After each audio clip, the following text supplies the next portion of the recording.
Today, the greatest risk of global catastrophe doesn't look like this. Instead, it looks like this. If anything kills over 10 million people in the next few decades, it's most likely to be a highly infectious virus rather than a war. Not missiles, but microbes. Now, part of the reason for this is that we have invested a huge amount in nuclear deterrence, but we've actually invested very little in a system to stop an epidemic. We're not ready.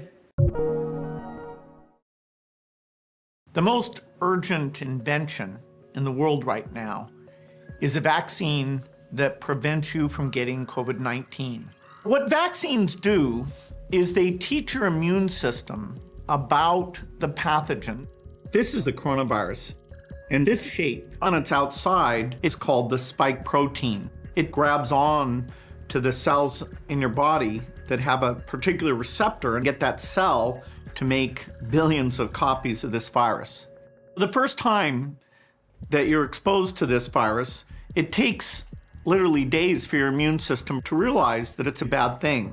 So how do we get the immune system to go faster? Well, the idea of a vaccine is to give you an exposure to something that looks like this, so you're getting your body to make a lot of antibodies that can take these viruses and actually kill them. There's over 100 different efforts making many different types of coronavirus vaccines. So, how do you make a vaccine? Usually you're injecting at least part of the shape of the virus. Sometimes you do the whole virus, but it's attenuated so it doesn't multiply too much. Sometimes you take the virus and you kill it. You won't get sick because they're not duplicating.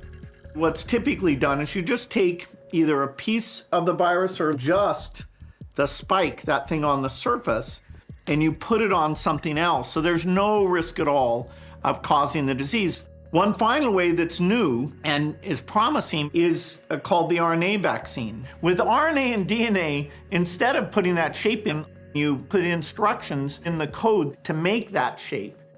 So the Gates Foundation, along with a great number of partners, are looking at these different efforts. We've never created a new vaccine in less than 5 years. So this is urgent, and it's going to require incredible collaboration. It's going to have to go to 7 billion people. So I am optimistic that one of the vaccine efforts will give us vaccines in the next 18 months. And we'll make sure that it's produced in volume and that it's accessible to everyone in the world. That's how we're going to end this pandemic.